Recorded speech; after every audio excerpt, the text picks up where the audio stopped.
Sir ಇವಾಗ ನಿನ್ನೆ ನಡೆದ ಘಟನೆ ಬಗ್ಗೆ ಹೇಳಬೇಕಂದ್ರೆ ಇದು ತುಂಬ ದುರದೃಷ್ಟಕರ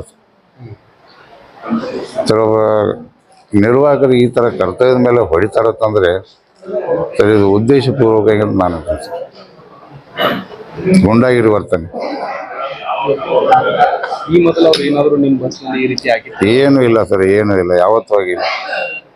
ನಾನು 20 ವರ್ಷ ಸರ್ವಿಸ್ದಲ್ಲಿ ಯಾರೂ ಈ ಥರ ಆಗಿಲ್ಲ ಸರ್. ಸಣ್ಣ ಪುಟ್ಟ ಆಗ್ತವೆ, ನಮಗೂ ಬೈತಿರ್ತಾರೆ, ಅವೆಲ್ಲ ನಾವು ತಲೆಗೆ ಹಾಕೊಳ್ಳಲ್ಲ ಸರ್.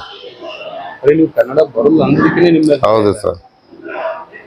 ಈಗ ಮೇಲೆ ಒಂದು ರಾತ್ರಿ ಒಂದು ಪ್ರಕರಣ ಕೂಡ ದಾಖಲಾಗಿದೆ, ಅದ್ರ ಬಗ್ಗೆ ತಮ್ಮ ಮಾಹಿತಿ ಇಲ್ಲ ಸರ್.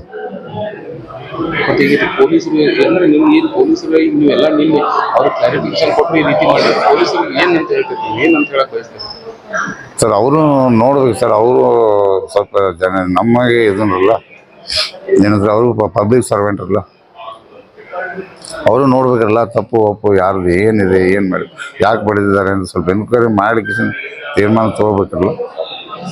ಈಗೇನು ನಿಮ್ಮ ನೆಕ್ಸ್ಟ್ ಕಾನೂನು ಹೋರಾಟ ಇರುತ್ತೆ, ಇದೇ ರೀತಿ ಮುಂದಿರುತ್ತೆ ಸರ್? ನನ್ನ ಜೀವ ಇರೋವರೆಗೂ ಸರ್, ನಾನಂತೂ ನಾನು ಸತ್ರು ಪರವಾಗಿಲ್ಲ, ನಾನು ಇದನ್ನು ಮಾತ್ರ ಬಿಡಲ್ಲ ಸರ್. ಈಗ ಒಂದು ಸುಳ್ಳು ಪ್ರಕರಣ ಅಂತೀರ, ಈಗ ನಿಮ್ಮ ಸುಳ್ಳು ಸರ್, ಉದ್ದೇಶಪೂರ್ವಕವಾಗಿ ಮಾಡಿದ್ದಾರೆ ಸರ್ ಅದನ್ನು.